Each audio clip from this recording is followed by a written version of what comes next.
Bueno, iniciamos entonces la nueva teoría, la unidad número 3, corriente eléctrica. Que, bueno, la idea es seguir con los fenómenos eléctricos, pero en este caso las cargas eléctricas están en movimiento, ya que ya trascendemos la cuestión de la electrostática. Pero todo lo que hemos aprendido ahí y los vamos a seguir trayendo para este tema 3, corriente eléctrica.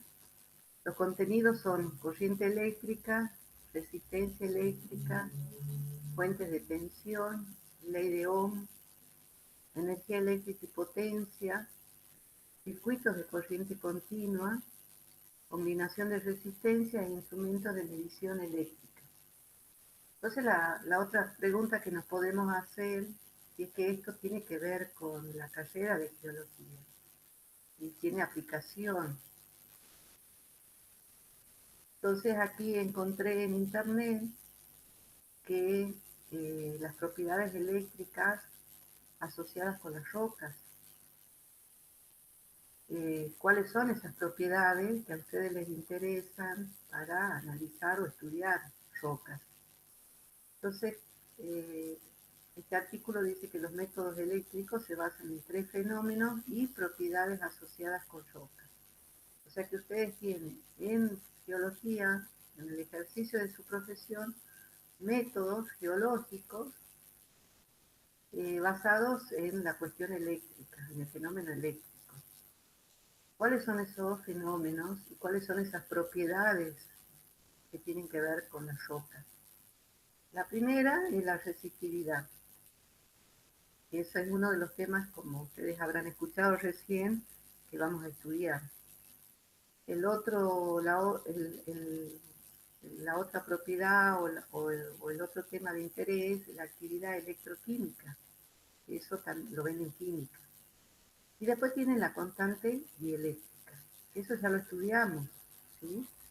Y que les comentaba cuando vimos dieléctricos que se introduce en un capacitor, que la idea de capacitor es solo para el estudio de un dieléctrico, de cómo se comporta un dieléctrico ante la presencia de un campo eléctrico.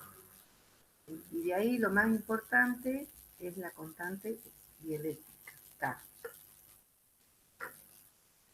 En otra página de internet encontré los métodos eléctricos y para qué se los utiliza. Detección de cavidades, patología de edificios, hidrogeología, también para el medio ambiente, litologías y fallas, recursos minerales, deslizamiento de laderas, detección de tuberías. Entonces, esos serían algunos ejemplos de en qué se usan los métodos eléctricos en geología. Métodos geoeléctricos. Hay de, de dos tipos de corriente que ya vamos a avanzar sobre eso. Me fui para atrás, pero antes.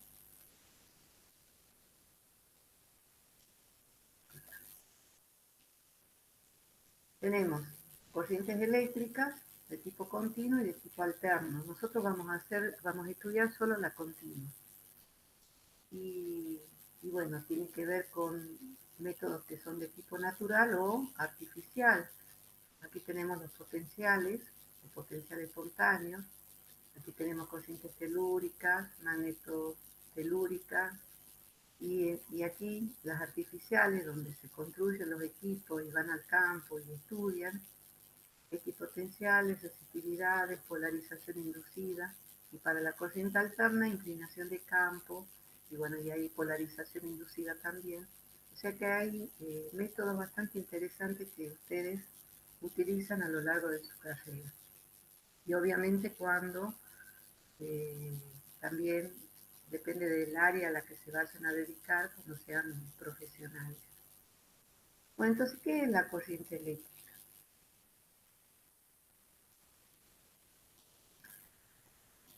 Aquí lo que tenemos es un conductor, ¿sí? Y cargas positivas. Y abajo tenemos el mismo conductor, pero solo indicando las cargas negativas. Entonces, básicamente hablamos de un material que es conductor, y eso nos ubica inmediatamente en la tabla periódica en los metales.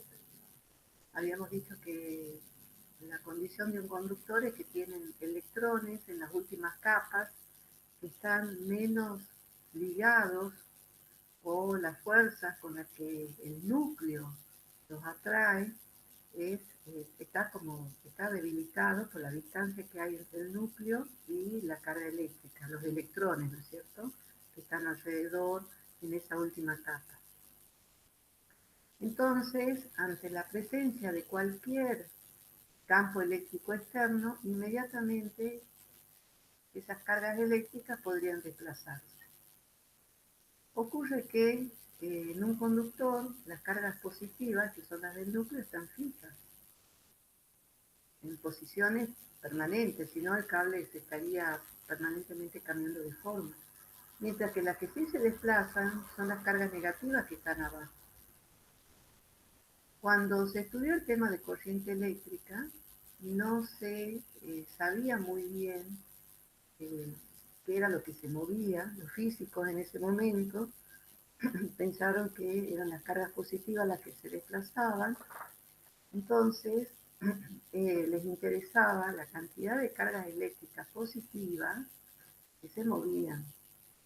Pero nosotros sabemos que ahora que lo que en realidad se mueven son los electrones de las últimas capas, que forman una especie de nube electrónica. Entonces, pero, ¿qué nos interesa entonces? El desplazamiento de cargas eléctricas, ¿sí?, en este caso a lo largo de un conductor, y medir qué cantidad de carga eléctrica atraviesa una determinada área, S o A, como quieran llamarlo, y la cantidad de cargas eléctricas que atraviesan esa área en la unidad de tiempo nos estaría dando la intensidad de esa corriente eléctrica. Entonces, como los que se mueven son los electrones, ¿sí?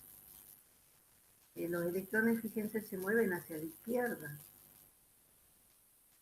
Pero nosotros mantenemos la convención de que los que se desplazan, como si se desplazaran las cargas positivas.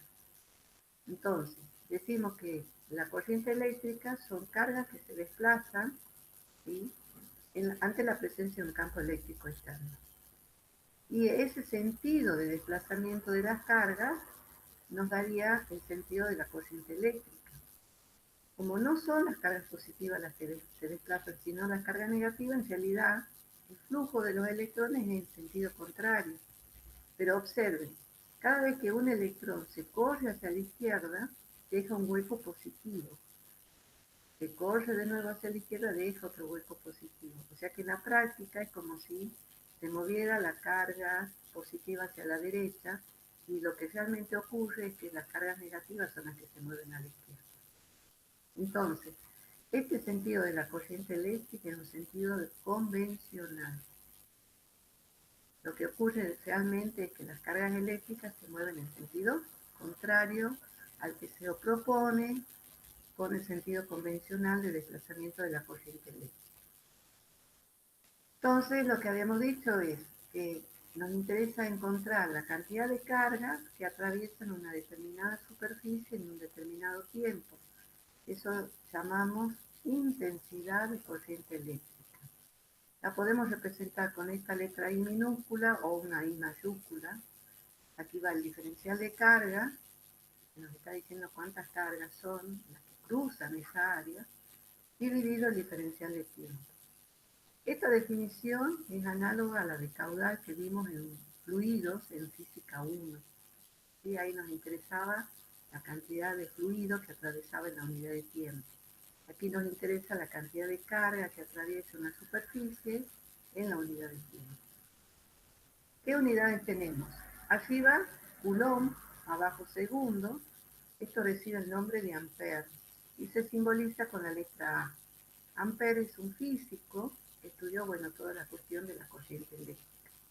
Y bueno, ustedes deben haber escuchado eh, el dato de Ampere, y si ustedes se fijan, por ejemplo, en los manuales de los celulares o de los equipos eléctricos o electrónicos, les dice con cuánto amperaje pueden trabajar o cuántos amperes, hasta cuántos amperes pueden, digamos, circular por ese circuito. Y como son circuitos bastante desarrollados, tecnológicamente adelantados, se suele hablar de, y son cables muy delgaditos, de miliamperes o microamperes, ¿no?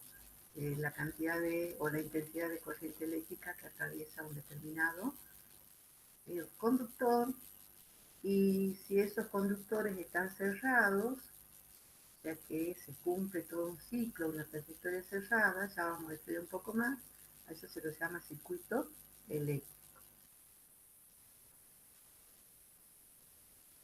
Entonces, ¿qué es lo que pasa en un conductor?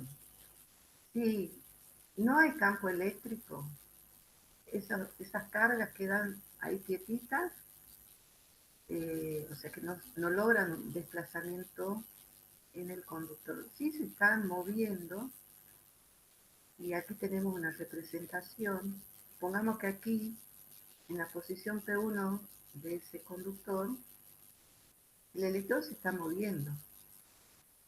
Energéticamente tiene una determinada cantidad de energía cinética y presenta movimientos de tipo aleatorio. Es decir, se mueve, choca con otro electrón, choca con el átomo y se produce este desplazamiento en celeste. ¿Sí? ¿Qué pasa cuando colocamos un campo eléctrico? Cuando este conductor se le coloca dentro de un campo eléctrico o hay un campo eléctrico en el conductor.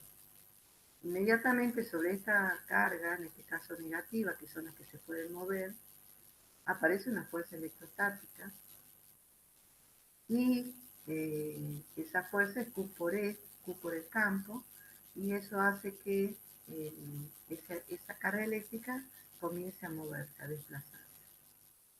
Entonces, suponiendo que esa carga sea un electrón, ¿sí? Como es negativo, se va a mover en este sentido, ¿sí? En el sentido de la fuerza electrostática, en dirección opuesta al campo eléctrico. Entonces, si el campo es hacia la izquierda, la carga negativa se va a mover hacia la derecha. Si la carga hubiera sido positiva, la fuerza electrostática apuntaría en sentido contrario del electrón y se movería hacia la izquierda. Bueno, veamos qué pasa con ese electrón que se sigue moviendo al azar, pero ante la presencia de un campo eléctrico hace esto, modifica parte de esa trayectoria. Y en vez de estar en la posición 2, como lo habíamos estudiado sin la presencia de un campo eléctrico, se desplaza la posición hacia un punto P'.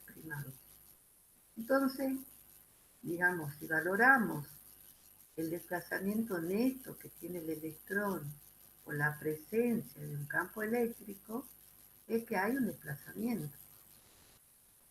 Fíjense que es muy, como es azarosa la trayectoria y la velocidad que tiene el electrón, lo que se hace es trabajar con una velocidad que nos permite, digamos, estudiar cuánto se desplaza este electrón ante la presencia de un campo eléctrico.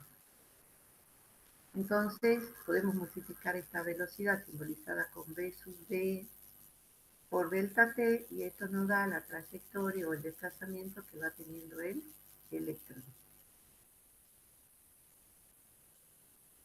Esa velocidad de avance nos permite hacer ciertas cuentas. Entonces, supongamos que nos interesa el diferencial de Q. O sea que calcular la cantidad de carga que realmente se está desplazando en un elemento de carga. Entonces, tenemos Q, que es la carga de la partícula, que es la que se mueve, en este caso los electrones. En esa superficie, ¿sí? Que tenemos que transversal al conductor, ¿sí? Vamos a contar cuántas cargas la atraviesan. Entonces vamos a multiplicar el número de cargas por la velocidad de desplazamiento por el tiempo que tarda en cruzar esa superficie transversal. Entonces esto nos queda M por Q por BD por A por delta T. Ahora, este diferencial de T, habíamos dicho que lo podemos dividir sobre dq, pasarlo al primer miembro, y eso nos está definiendo la intensidad de carga, la intensidad de corriente eléctrica. El diferencial de carga dividido el diferencial de tiempo. Eso nos da la intensidad de carga. O sea que podemos expresar la intensidad de la corriente eléctrica como N por Q, el número de electrones por la carga del electrón, por la velocidad de desplazamiento, por el área transversal. Voy a dividir ahora esta intensidad de corriente sobre área, nos va a quedar I sobre A, y lo voy a llamar J. Esta J nos da la densidad de corriente, I sobre A. Y es igual entonces a N por Q por esa velocidad de desplazamiento. Y también la podemos expresar vectorialmente. Un momentito, voy a dejar siempre un estudiante.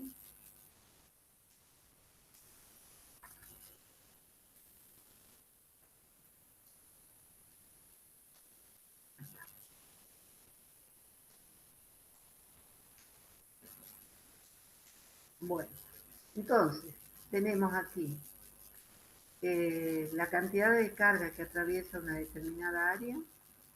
Esto nos permite también expresar la intensidad de corriente. Esta es su definición o la definición operativa de cómo podemos calcular esa intensidad. Y podemos relacionarla con la cantidad de electrones que realmente están atravesando esa área y en función de la velocidad que tiene el electrón dentro del conductor. También podemos definir entonces lo que es la densidad de corriente, y aquí vemos que la densidad de corriente es un vector que va a ser paralelo a esa velocidad de desplazamiento. Y como no está expresado aquí, pero como vimos, ¿sí? La intensidad es amper, el área es metro cuadrado, entonces la densidad de corriente tiene como unidades amper sobre metro cuadrado. Veamos otro concepto que nos interesa y recibe el nombre de resistencia eléctrica.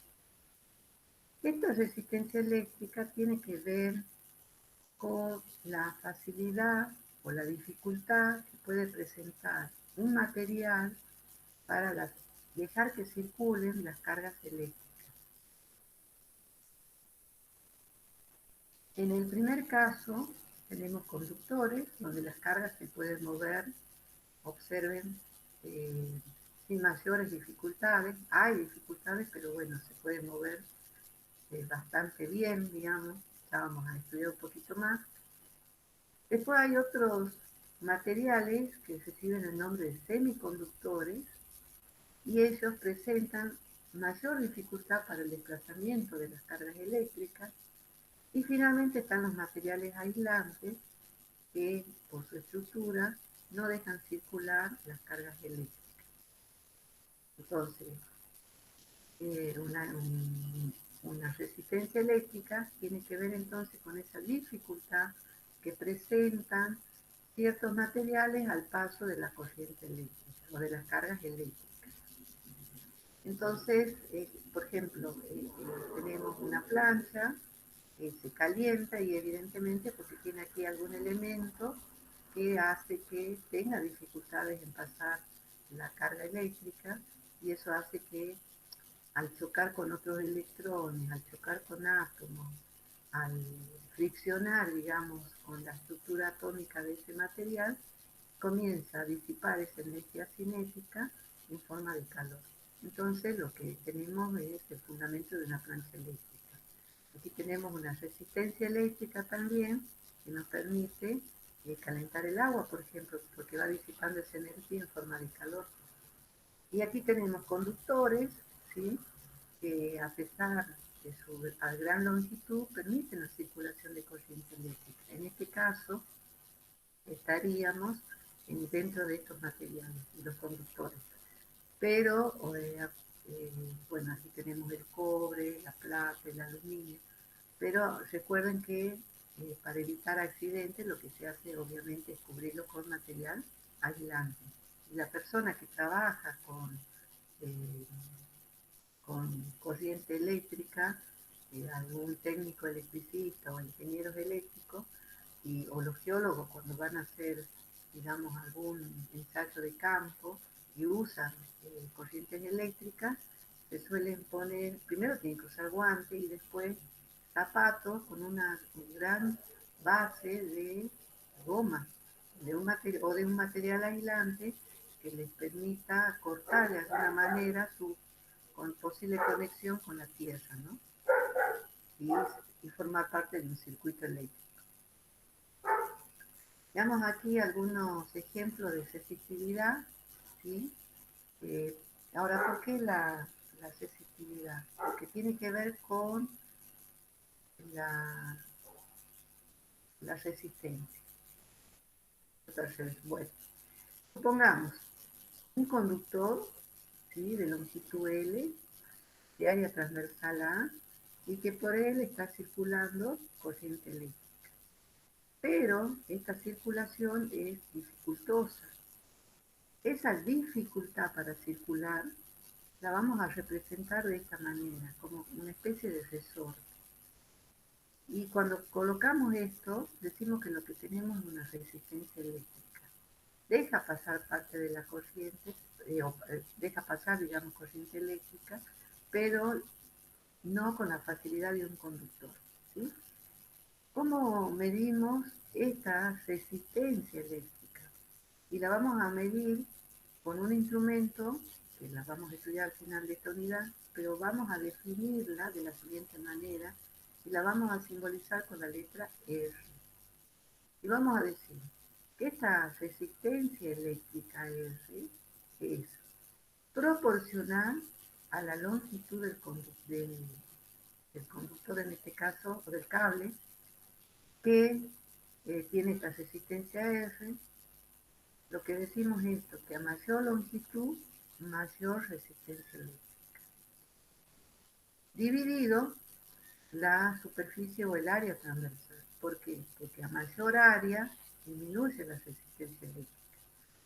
Cuando esto disminuye, si ese se hace chiquito, ella aumenta. Y la constante de proporcionalidad con L y con S, se simboliza con la letra Rho, recibe el nombre de resistividad eléctrica. Entonces la resistividad es una propiedad que depende de la sustancia que estamos estudiando. Y también la podemos calcular dividiendo la intensidad de campo eléctrico sobre la densidad de corriente. Es otra forma de calcularlo. La resistividad la resistencia, mejor dicho, se la mide con una unidad que recibe el nombre de ohm y se la simboliza con la letra omega, ¿sí? Ohm fue también el físico que estudió eh, estos fenómenos relacionados con la resistencia eléctrica. Aquí a la derecha tenemos la tabla que nos indica eh, valores de la resistividad, o sea, valores de sustancias, de cuánto vale Rho, y si uno tiene un cable de ese material, puede calcular la resistencia que tiene ese cable. Entonces, para conductores, la plata, el material plata, tiene una resistividad de 1,59 por 10 a la menos 8 omega por metro, porque si nosotros despejamos de aquí omega, rho, las unidades de rho son estas, omega por metro, ¿sí? Que es lo que está medido aquí y es lo que acepta el Sistema Internacional de Medida. El cobre aumenta un poquito la resistividad, 1,68 por 10 a la menos 8. El oro aumenta 2,44. Y bueno, y aquí tenemos todos los conductores, ¿sí? Con sus respectivas resistividades a 20 grados centígrados. Observen que estos materiales son conductores, pero no son conductores ideales. Un conductor ideal sería aquel que no tenga resistividad, pero en la práctica no existe. A pesar de eso, nosotros ya hablamos y decimos que los metales son buenos conductores. Después tenemos semiconductores, como el carbón, el germanio, el silicio, y aquí tenemos las resistividades, por ejemplo, para el silicio 0,1 o a 60 ohm por metro. El germanio 1 a 500 por 10 a la menos 3 ohm por metro. Y los materiales aislantes como el vidrio, el hule duro, y las gomas, etcétera. Tenemos, en este caso el vidrio es 10 a la 9 por 10 a la menos 12. 10 a la 9 o 10 a la 12, perdón. Y el hule 10 a la 13 hasta 10 a la 15. O sea, son valores muy altos de resistividad y por eso se habla de materiales aislantes. Nosotros vamos a trabajar entonces con estos datos y con este tipo de materiales y es la forma en que se los clasifica y en función de eso se determina qué materiales usar para el estudio de fenómenos eléctricos. Entonces, aquí estamos viendo que una de las características que ustedes van a necesitar de ciertos materiales que hay en la Tierra es su resistividad.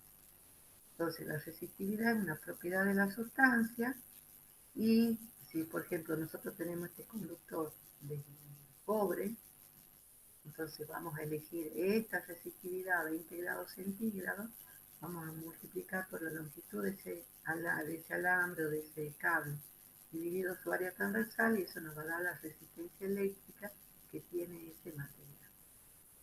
¿Sí? Bueno, entonces dijimos a 20 grados centígrados en la tabla anterior. Y esto es porque la temperatura influye en esta propiedad que es la resistividad. ¿Y cómo influye? Bueno, la resistividad es un valor, digamos, normal,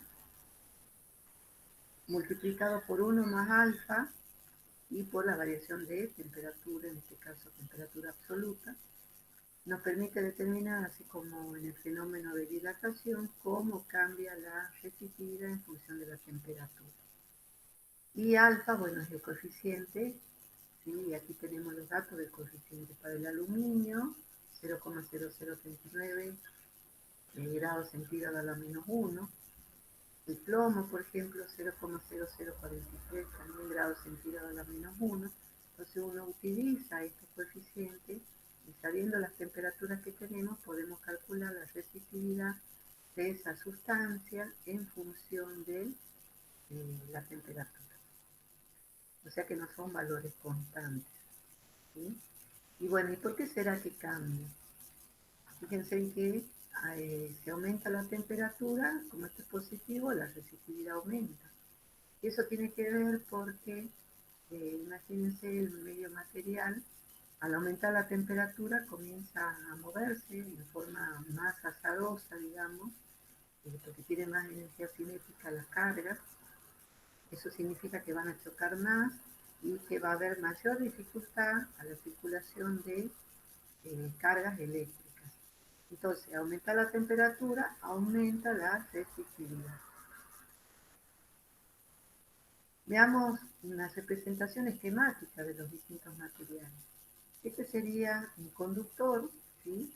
Y aquí vemos las cargas eléctricas, el flujo de electrones, que prácticamente se pueden mover con cierta facilidad ya sabemos que no es que no haya dificultad, que eso va a depender de su resistividad, pero vemos que este material sería un ejemplo de un conductor. En cambio, en este otro caso, como están más juntitos los electrones, ¿sí? Disminuyó el área, eso significa que están como más amontonados los electrones para circular, o sea que el mismo flujo de electrones arriba permite una determinada circulación porque el área es mayor y la misma cantidad de electrones que quieran circular en el cable de abajo, como el área es menor, obviamente van a tener mayor dificultad, que es lo que observábamos, ¿no es cierto? A mayor área, ¿sí? Disminuye tenemos aquí, a mayor área disminuye la resistencia, a menor área aumenta la resistencia. Y pasa lo mismo con la longitud. Si hubiéramos tenido un conductor más largo, la resistencia sería mayor, ¿sí? Y en vez de tener esta longitud, ponemos una longitud el doble, la resistencia será mayor. Y aquí a la derecha tenemos una representación de cómo son las resistencias ahora, resistencias eléctricas, eh, y con ciertos códigos, tienen unas rayitas que nos dicen qué valor en ohm tiene esta resistencia. Son muy chiquititas, medio centímetro, quizá un centímetro, tienen distintas formas, y esto que vemos a los costados son los conductores por los cuales va la corriente eléctrica, se encuentra con esta resistencia y sigue esta corriente eléctrica. Ahora, más adelante vamos a ver los circuitos eléctricos y vamos a estudiar justamente esta resistencia. Acuérdense que estas resistencias se las representa como una especie de resorte. ¿Sí? Bueno, aquí encontré estos datos y dice efecto de la edad geológica o de la compactación a la resistividad eléctrica. Entonces aquí tenemos distintas edades geológicas y aquí tenemos materiales, arena, rocas, granito, etc. Veamos las rocas. Los valores de resistividad en este caso están en ohm por metro para rocas saturadas con agua. Entonces, por ejemplo, tenemos para el cuaternario, estos serían los valores de la resistividad, y si avanzamos para el carbonífero, fíjense cómo va cambiando, y para el precámbrico, cómo va cambiando. ¿Está bien? Entonces, de acuerdo a esta tabla, la resistividad no solo cambia con la temperatura, sino también con la edad, y esto tiene que ver con la compactación del material que estamos estudiando. Todo esto ustedes lo van a ver, o por lo menos el tema de resistividad, lo van a recuperar nuevamente en geofísica. Y después, obviamente, en aquellas asignaturas como hidrogeología, donde van a ver esos métodos geoeléctricos para determinar o detectar napas de agua, por ejemplo. Aquí tenemos un ejemplo de tomografía eléctrica. El método eléctrico, dice, más utilizado para la caracterización del terreno con distintas aplicaciones, que es lo que estábamos viendo al inicio de esta unidad. Los datos que se obtienen son de la distribución de resistividades del subsuelo. Y ya hay software que permiten mapear de alguna manera el suelo en 2 y 3 dimensiones. Realmente es muy interesante cómo se hace, ¿no? Porque se recaban muchísimos datos y eso el sistema después, el programa, los analiza y devuelve una imagen como de este tipo. La profundidad de la investigación está determinada principalmente por la separación entre los electrodos, que son, digamos, las puntas de los circuitos eléctricos que se ponen en acción con corriente eléctrica, ¿sí? Y hay otros electrodos que toman, sensores que toman esos datos. En la medida que estén más separados, ¿sí? eh, va a determinar la profundidad de la investigación. Obteniéndose mayor profundidad cuanto mayor sea la distancia entre estos. que es lo que estábamos comentando. Y bueno, como se cruzó los datos obtenidos con lo que realmente se obtiene, después también de extraer muestras de ese suelo, se pueden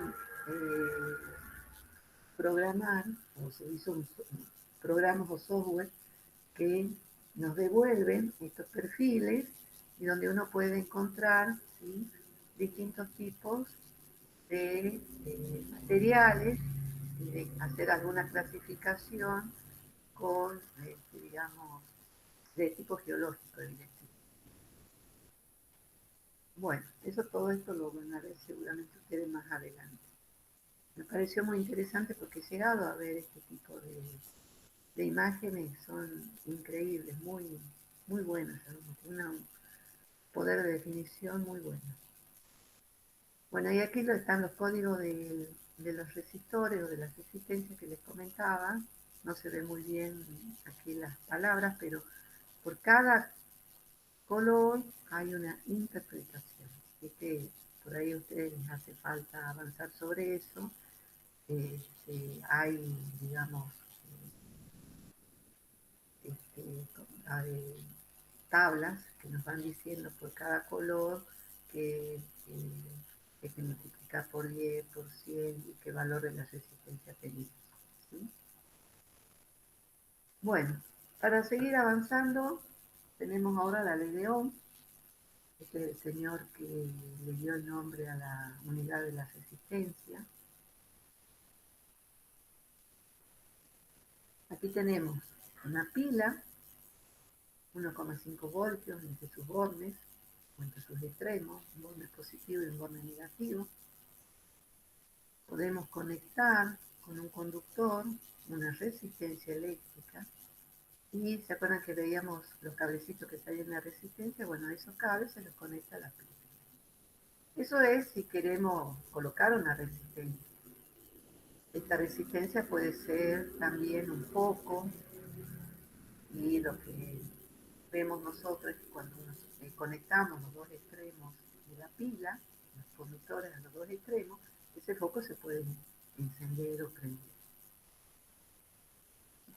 Fíjense que nosotros podemos salir de un extremo y girar y volver al mismo, digamos, al mismo instrumento, que en este caso es la pila, ¿sí?, que nos está proveyendo de energía. Pero el borne positivo está aquí y el borne negativo aquí.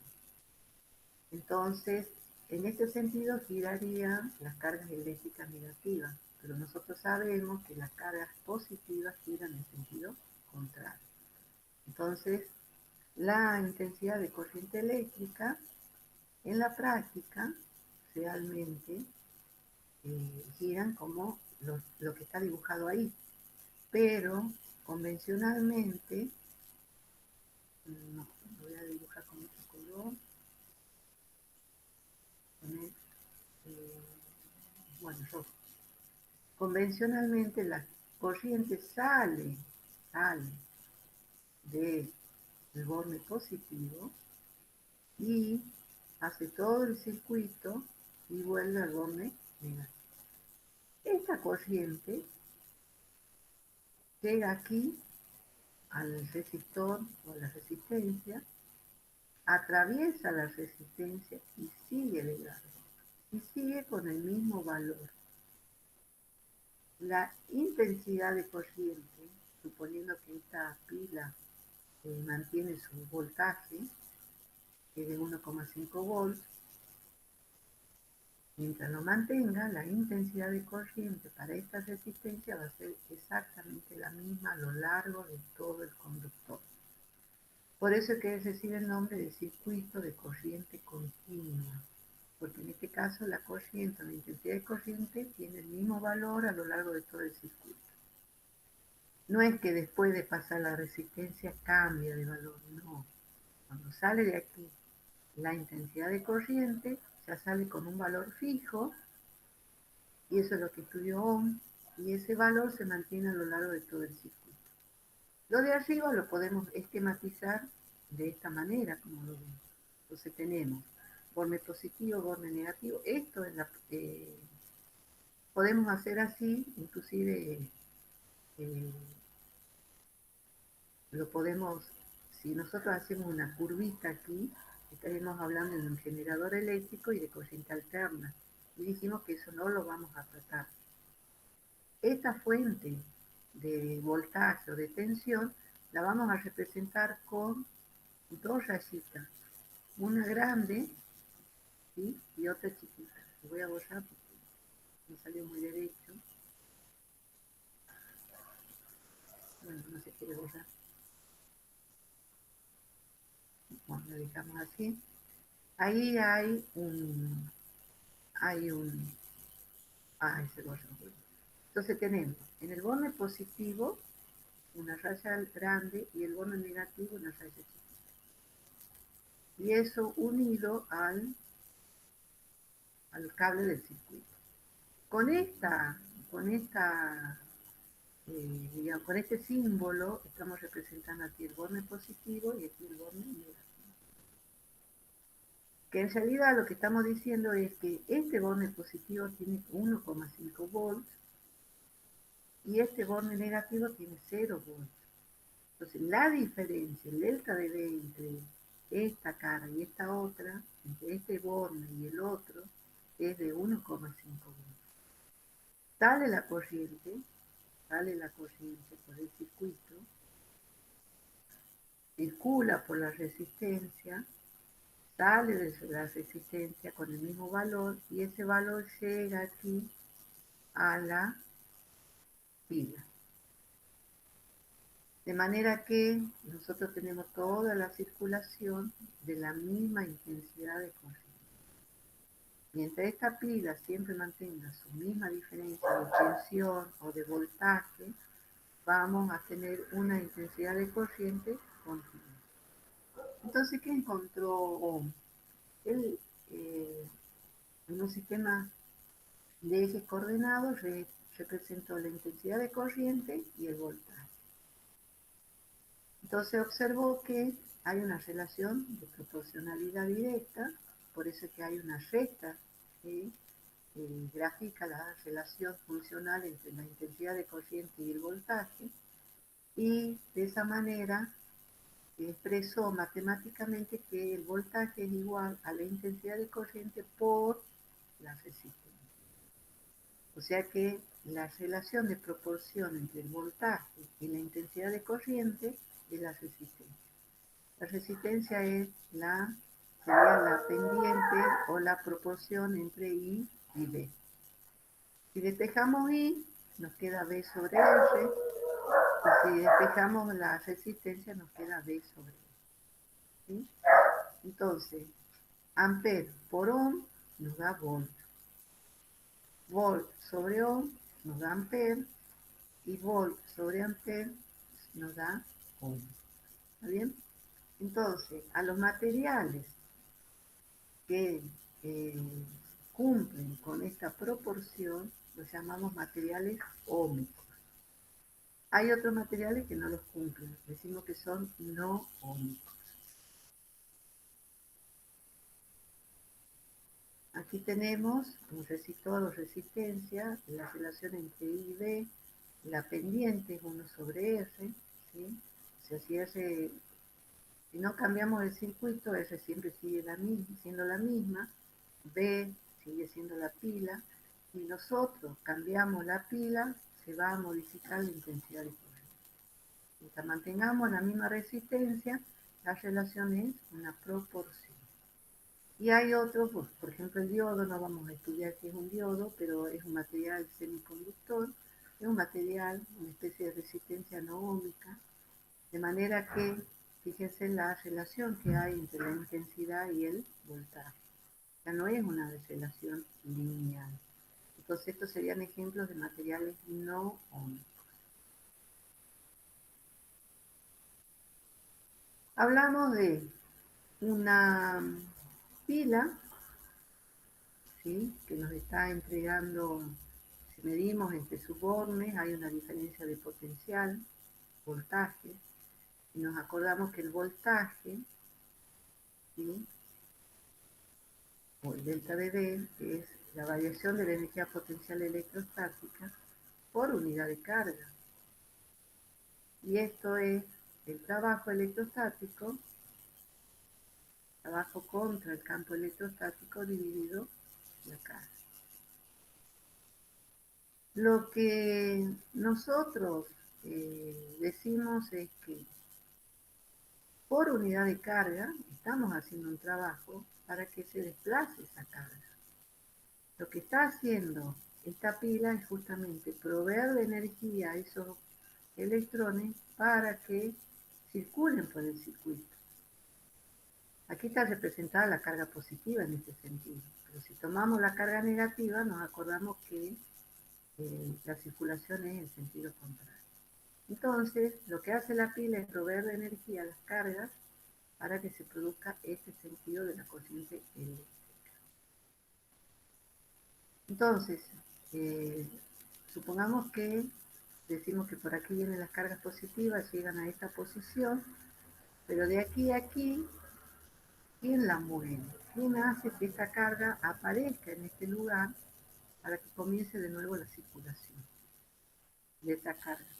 Entonces, aparece lo que se llama una fuerza no electrostática que la provee, en este caso la pila, y que, digamos, le permite, fíjense, si es carga positiva, tiene que ser capaz de colocarla cerca de otra carga positiva, tiene que vencer la fuerza electrostática del rechazo. Entonces, esta fuerza es provista por la pila, ¿sí?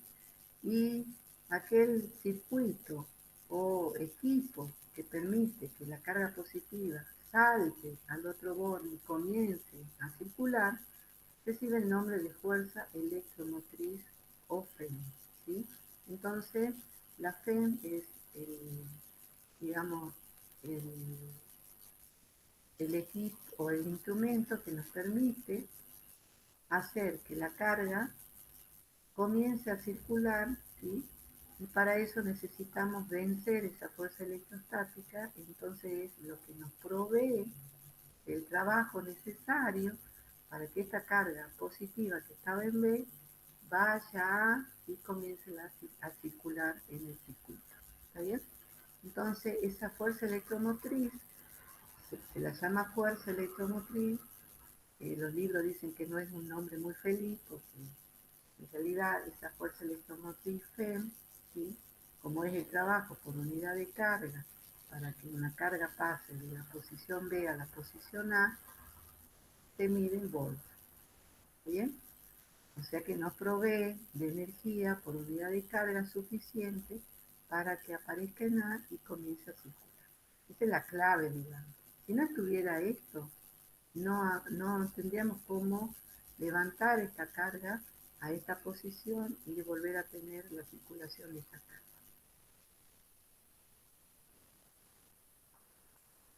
Potencia en circuitos eléctricos, unidades. Aquí tenemos a la izquierda un conductor, digamos, ¿sí?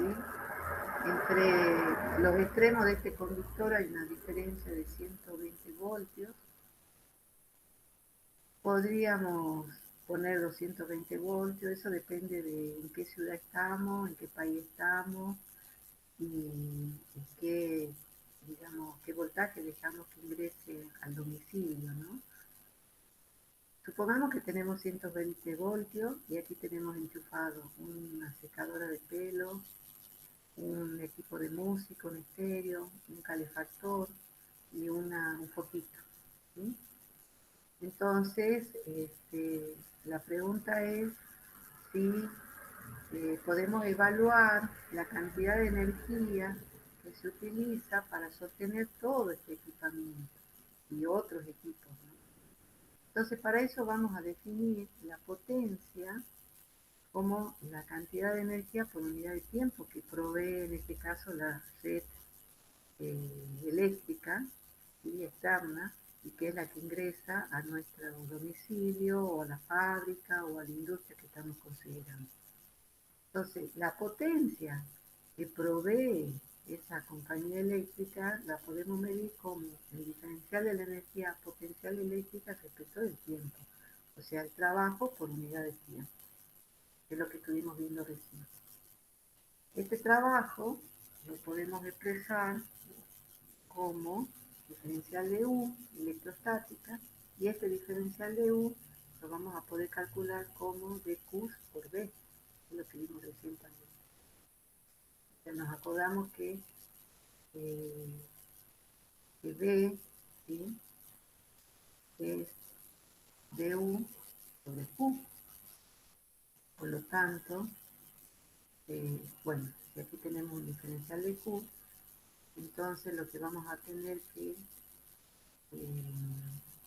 du es igual a B por dQ. Entonces, donde dice du, ponemos B por dQ, que es lo que hemos puesto aquí, sobre el diferencial de Q. Si reordenamos esto que aparece aquí, dQ sobre dt, es la definición de intensidad de corriente eléctrica por B.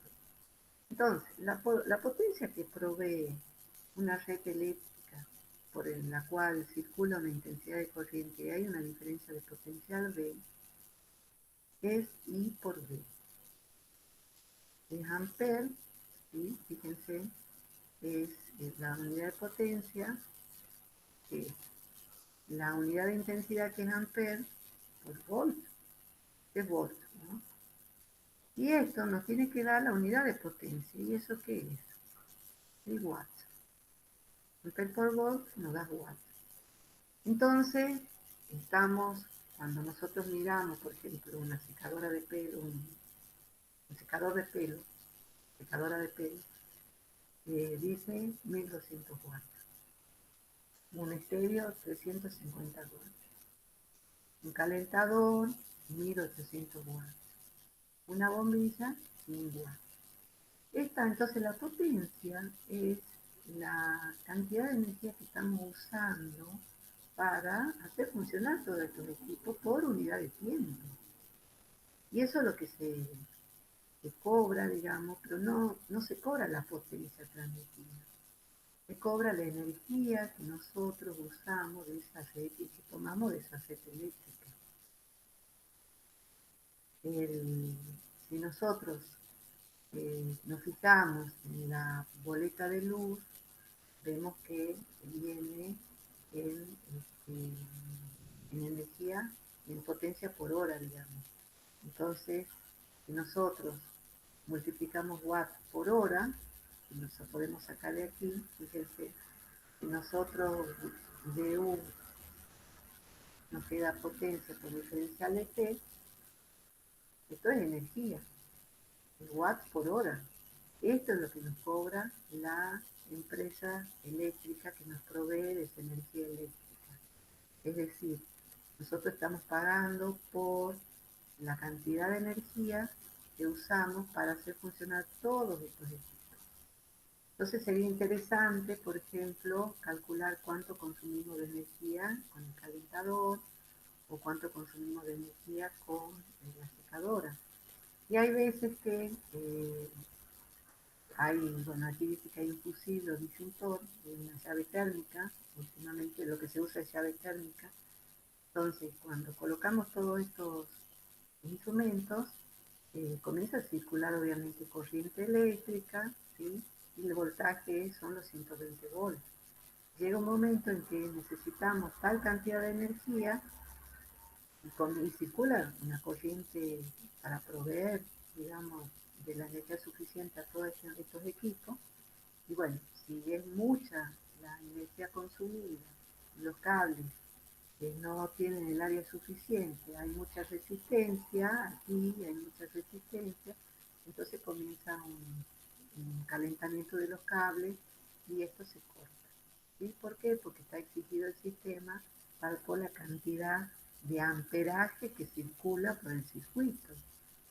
Entonces, si nosotros tenemos cables muy delgados y colocamos muchos instrumentos, muchos equipos electrónicos, bueno, eso en algún momento salta. Bueno, las otras formas a partir de aquí, y nosotros nos acordamos que con la ley de Ohm, de las tres expresiones de la ley de Ohm, podemos reemplazarlo. Por ejemplo, a B lo reemplazo por I por S y obtengo esto. A B, aquí a I, perdón, lo reemplazo como B sobre S y obtenemos esto. Esta I por B es la expresión de la potencia usada en un circuito, ¿sí? Porque tiene un circuito y en general. Y aquí tenemos eh, la potencia que puede disipar una resistencia, ¿sí? Y bueno, aquí tenemos otra forma de expresar esa potencia disipada si conocemos la diferencia de tensión y la resistencia. En una, supongamos que nosotros aquí tenemos 120 volts, un ampere de 2 amperes, por ejemplo, entonces 2 por 120 me da 240 watts. Ese sería el consumo que tendríamos aquí. Habría que ver, obviamente, digo 240 watts y miren, no llego a sostener ninguno de estos instrumentos. Entonces aquí tengo que colocar, si tengo 120 volts, evidentemente tiene que aumentar la intensidad de corriente para poder hacer funcionar todo esto. Y ahí es donde se produce el calentamiento y salta la llave térmica para protegernos, porque si no, si sigue funcionando de esa manera, se puede quemar o incendiar los cables, ¿no? Bueno, circuito de corriente continua, algo comentamos hace rato. Aquí tenemos B, la que provee de la energía necesaria. Este es el borne positivo, este es el borne negativo. La corriente circula por este conductor. Se simboliza, fíjense, con una línea continua al conductor y la resistencia con esa especie de resorte y sigue el conductor. Estamos suponiendo que estos cables, así que no tienen ninguna deformación, son conductores ideales, que allí no hay resistencia eléctrica, solo a los fines de representar esquemáticamente el circuito. Y consideramos que aquí, en este lugar, está concentrada toda la resistencia eléctrica. Veamos un ejemplo de este circuito.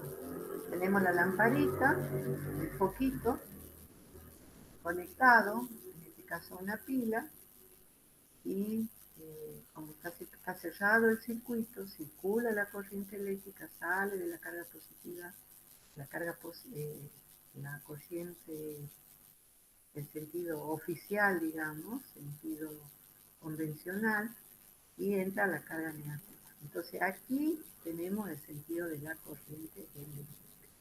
Esto que vemos en flechas rojas por afuera es el sentido de la carga eléctrica negativa, que es lo que realmente ocurre. Y aquí lo que tenemos es un filamento que también tiene forma de resortito y es la resistencia del foco que se empieza a calentar y llega un momento en que tiene tal temperatura que ya irradia energía en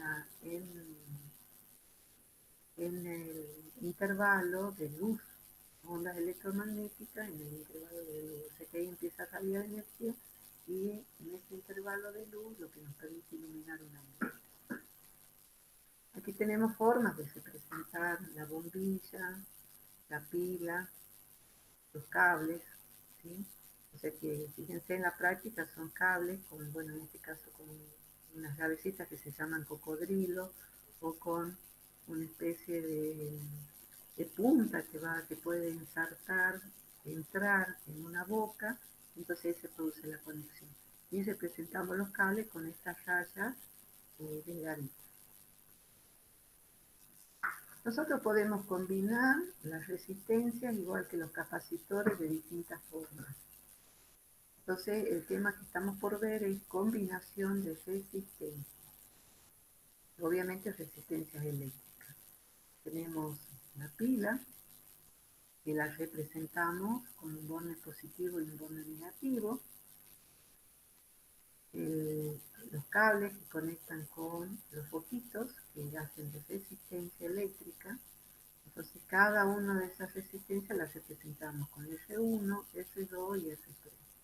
Seguimos trabajando con corriente continua, o sea que el borne positivo sale la intensidad de corriente, sale la corriente convencional, digamos, pasa por R1, sigue siendo I, pasa por R2, seguimos teniendo I, o sea que no se gasta la carga eléctrica. Hay un principio que se habla de conservación de la carga a través de un circuito. No se pierde ni se agrega. Así como está, la corriente eléctrica tiene que permanecer constante. Sale de la resistencia 3 e ingresa, ¿sí?, al borne negativo de la pila la misma intensidad de corriente. Aquí actúa la FE, que hace que vaya al borne positivo y comience de nuevo esa carga a circular. Entonces, a nosotros nos puede interesar calcular cuál es esa intensidad de corriente. Conocemos el voltaje. Podríamos calcular esta intensidad si usamos la ley de Ohm.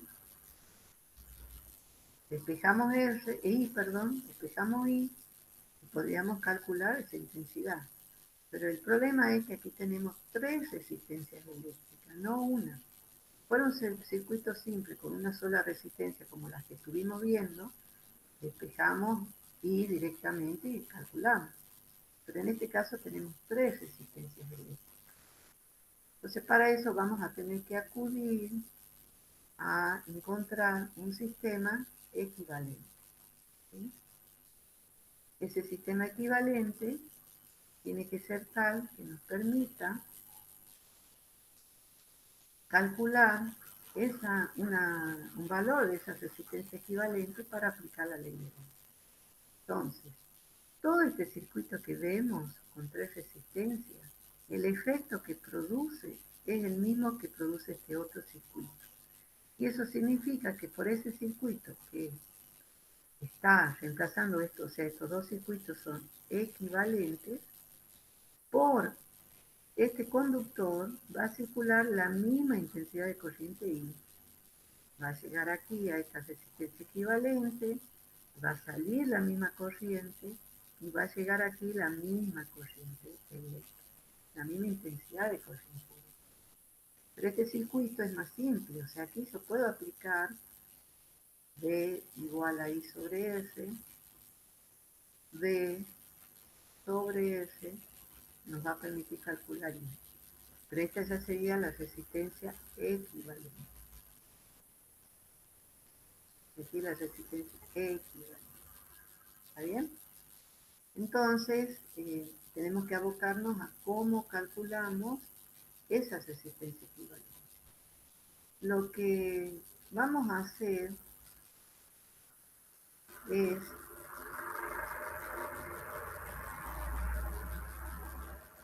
decir que este voltaje, esta diferencia de tensión que hay en la pila, esta energía por unidad de carga que provee la pila, se utiliza para vencer, digamos, la resistencia 1 en el sentido de que circule esta corriente eléctrica más la energía que le permite circular a través del reloj más la energía que le permite circular a la corriente eléctrica a través del reloj. Esa energía la provee de...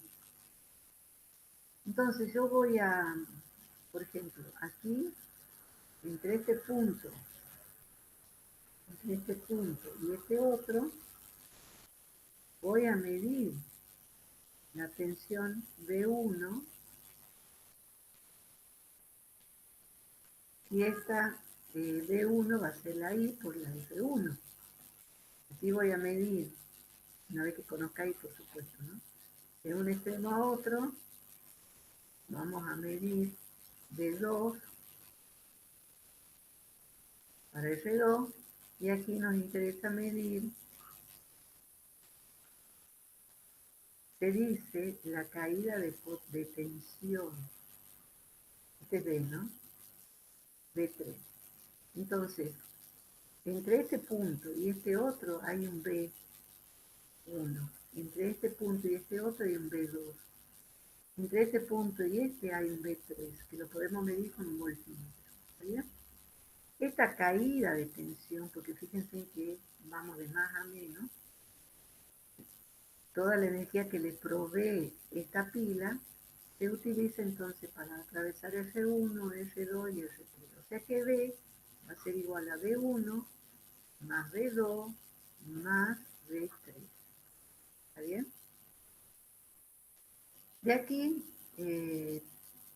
podemos expresar D como I por R, usando ya esta equivalencia, entonces vamos a tener I por S equivalente. Y B1 habíamos dicho que I por R1 más B2, I por R2 más B3, I por R3.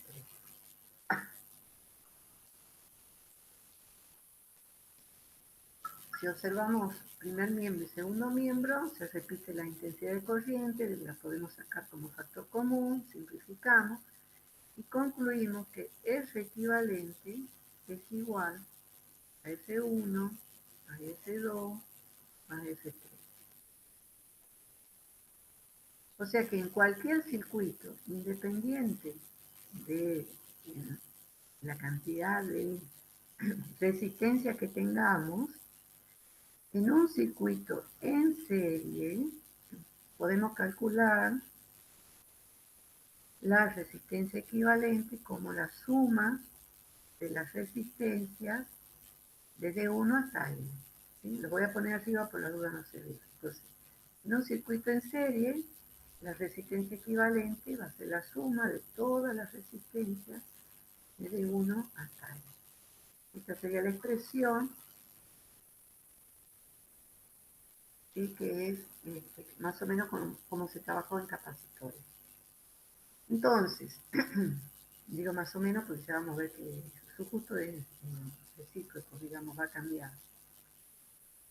¿Cuál es, y esto es para que conceptualmente distingamos un circuito en serie de lo que viene un circuito en paralelo, cómo nos damos cuenta que este circuito es en serie? Primero porque la intensidad de corriente es la misma a lo largo de todo el circuito. Es exactamente la misma, no cambia. Y eso es lo que nos permite a nosotros después calcular la expresión final. O si ustedes prefieren, fíjense que las resistencias están una a continuación de la otra. Y no hay ningún cable, nada que salga, que permita que esta corriente vaya por otro lugar y vuelva. Con lo cual, si hubiera otro cable, cambiaría la intensidad de corriente. Entonces, conceptualmente, la intensidad de corriente es constante y la tensión que provee la fuente de energía, en este caso la pila, es igual a la suma de la caída de las tensiones de cada una de las resistencias eléctricas. O sea que en un circuito en serie aumentan las resistencias equivalentes. Cada vez que nosotros agregamos una resistencia, la resistencia total aumenta. Y si la resistencia aumenta con la misma tensión, esto aumenta con la misma tensión y disminuye. ¿Entiendes? Y tiene que disminuir. Veamos un circuito en paralelo. En un circuito en paralelo, aquí tenemos la pila, y tenemos conectados tres resistencias, en este caso en forma de poquito.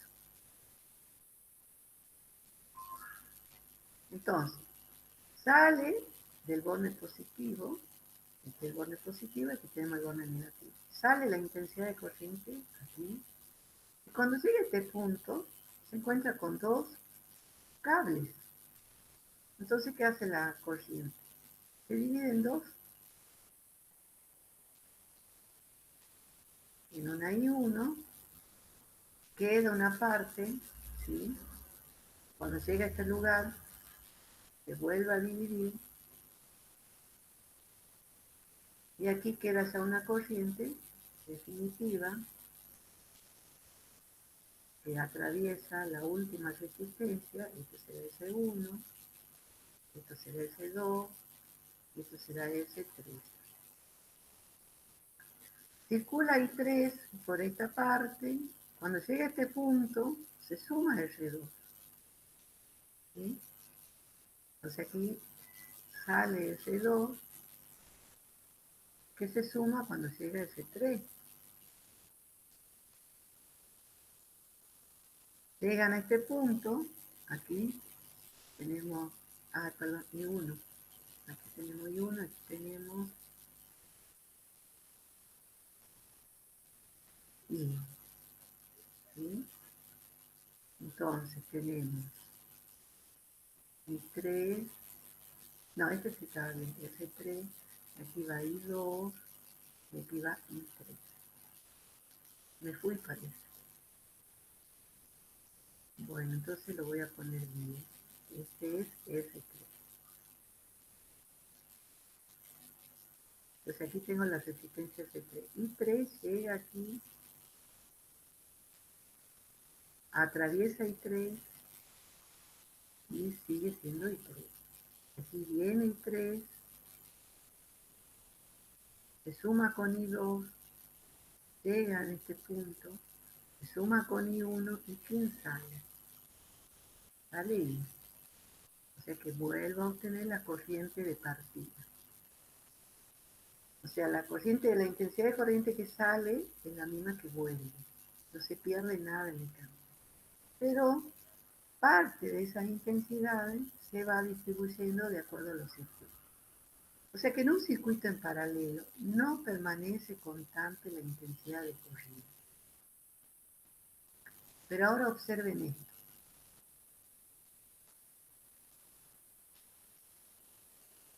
Aquí tengo una diferencia de tensión B, que es la de la pila, por ejemplo 1,5 volts, o de una batería 9 volts, por ejemplo. Entonces, estos conductores, fíjense, los bornes de las pilas están conectados con estos conductores que están conectados aquí y aquí, con la primera resistencia. Entonces yo voy a decir que como este viene del borne negativo y este otro viene del borne positivo, que la diferencia que hay de tensión aquí entre este punto y este es B. O sea, aquí tengo B. Y como este conductor sigue está conectado con este otro conductor, también voy a decir que aquí entre este punto y este otro tengo B. Y finalmente, aquí, entre este punto y este, también tenemos B. Entonces, lo que permanece constante en un circuito en paralelo es el voltaje, o es la tensión, o es la diferencia de potencia eléctrica. Cambia, digamos, conceptualmente con respecto al circuito en serie, donde permanece constante la intensidad de corriente. Veamos aquí abajo, entonces. Supongamos que la pila tiene 6 volts, que tenemos 60 ohms, 20 ohms y 10 ohms. Aquí tenemos las intensidades de corriente.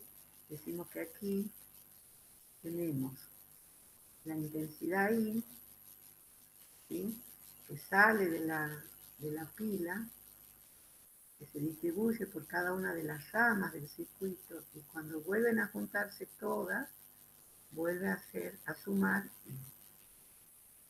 ¿Está bien? Entonces, I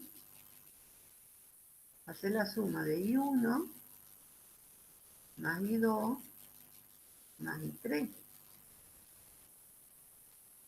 Si nosotros queremos encontrar esta I, necesitamos calcular cada una de las I. Entonces yo aquí habíamos dicho que tenemos la misma B, I1 por 60 ohms, I2 por 20 ohms, I3 por 10 ohms, todos van a dar 6 voltios. Pero no conocemos las I. Entonces lo que vamos a tener que hacer, como en el caso anterior, en circuitos en serie, es encontrar un circuito equivalente. De manera que nos permita calcular con la ley de Ohm la intensidad, y nosotros de ahí podemos, ya calculando, aprovechando la ley de Ohm, calcular las otras intensidades. Entonces, ¿cómo calculamos esta resistencia equivalente? Entonces, está ahí, ¿sí? La puedo escribir y nos acordamos de la ley de Ohm. B igual a I por R. Entonces, I será igual a B sobre R. Entonces, al ser igual a B sobre R, yo voy a poder poner esta I como B sobre R equivalente. O sea que nosotros estamos aprovechando esta equivalencia entre el circuito con tres resistencias y el circuito equivalente. Este es el circuito equivalente.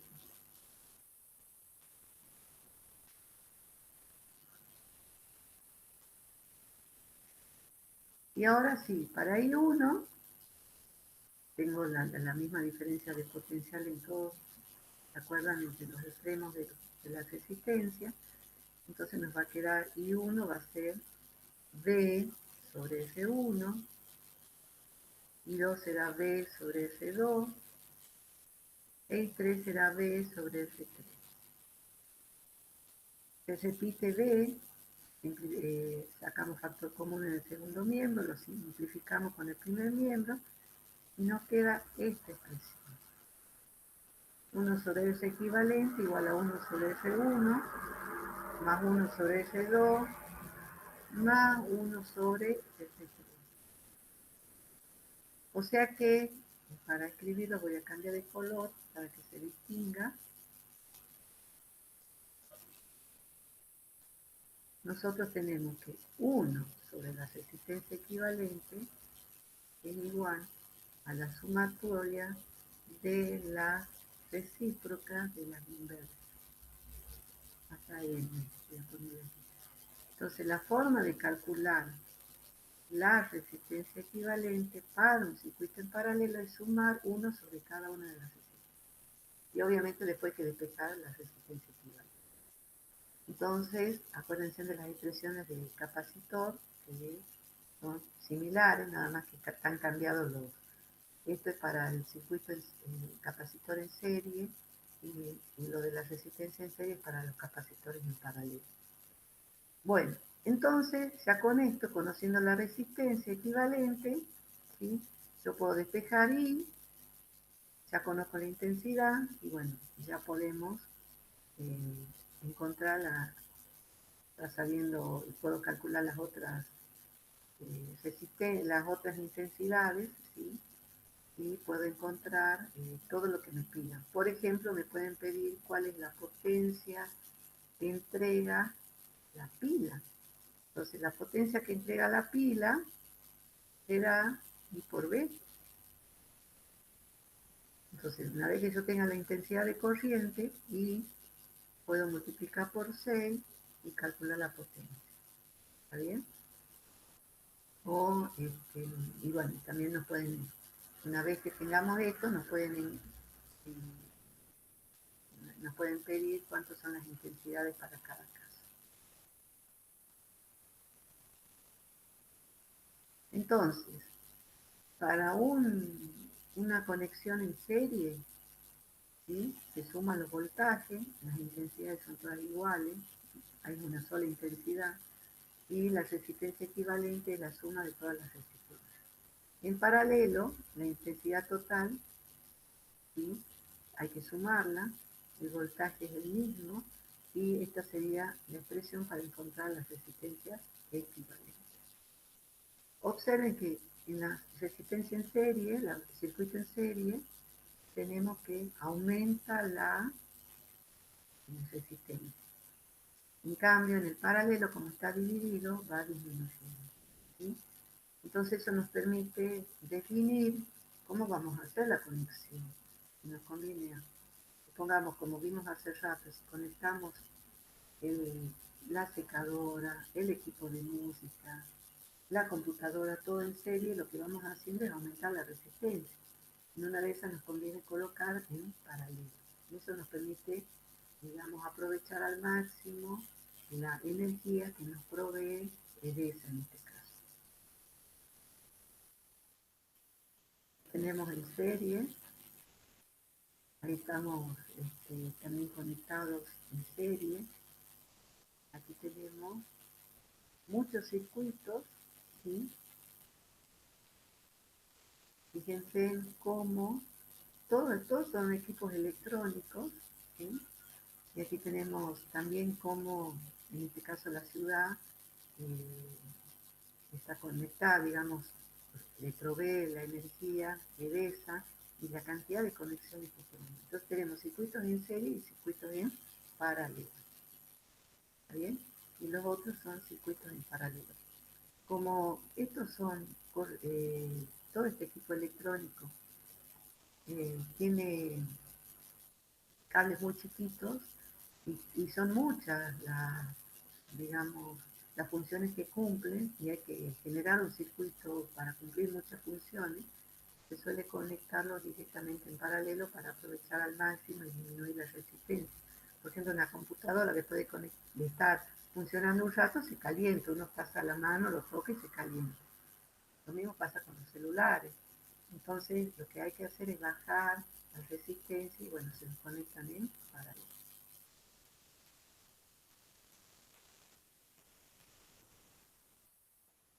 Veamos los instrumentos de mediciones eléctricas. Aquí tenemos, mmm, podríamos decir, un tester o un multímetro, porque mide la resistencia, mide la diferencia de tensión y mide también el amperaje. Esto funciona como aguja, entonces aquí hay un frente y una agujita que puede moverse. Y de acuerdo al color, ¿sí? Tenemos la escala. Y de acuerdo a eso vemos qué es lo que queremos medir. Y aquí tenemos ya en formato digital, donde tenemos una pantallita donde nos dice exactamente qué valor tiene, lo que estamos midiendo, y también miden, en este caso, ohmmetro, voltímetro y amperímetro. Son los tres equipos juntos. Tienen más equipos para medir, por ejemplo, la intensidad de sonido, para medir la intensidad de luz, etc. Para medir la diferencia de tensión entre los bornes, en este caso de esta resistencia, que como sabemos es un circuito en paralelo y nos va a permitir medir la diferencia de tensión en cada una de las resistencias en paralelo. Entonces elegimos el volt, señalamos con la agujita la unidad volt. Hay desde valores muy chiquitos a valores muy grandes de volt. Depende de cada equipo, de cada aparato. Esto sería un voltímetro. Fíjense cómo se conectan en paralelo con respecto al circuito que queremos medir la diferencia de tensión. Si queremos medir la intensidad de corriente eléctrica, en amperes, por supuesto, lo tenemos que colocar en serie. O sea que la corriente que atraviesa el circuito tiene que pasar por el amperímetro. Y ahí medimos la intensidad de corriente eléctrica. Entonces la necesidad es que este amperímetro tenga muy baja resistencia eléctrica para no afectar muchísimo el circuito. Y aquí tenemos un ohmmetro que nos permite medir la resistencia eléctrica. Entonces se colocan los bornes conectados a los extremos de la resistencia y eso es lo que se mide en la ventanita, en la pantallita de este ohmmetro. Nosotros también tenemos resistencia eléctrica, podemos venir y conectar, tocar los bornes y bueno, y nos va a dar un valor. Depende de cada cuerpo humano, digamos, el valor de la resistencia. Hay un valor más o menos estándar. Pero lo que hace en todo caso esta resistencia este aparato es enviar una corriente eléctrica, una intensidad de corriente, y mide la dificultad obviamente para circular y eso es lo que no está tabulado, determina después cuál es la intensidad de corriente eléctrica.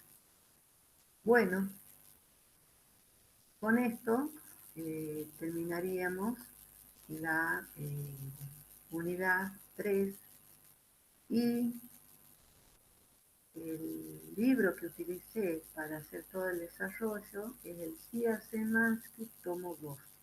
¿sí? Es el capítulo correspondiente a corriente eléctrica. Entonces, con esto terminamos la clase de hoy.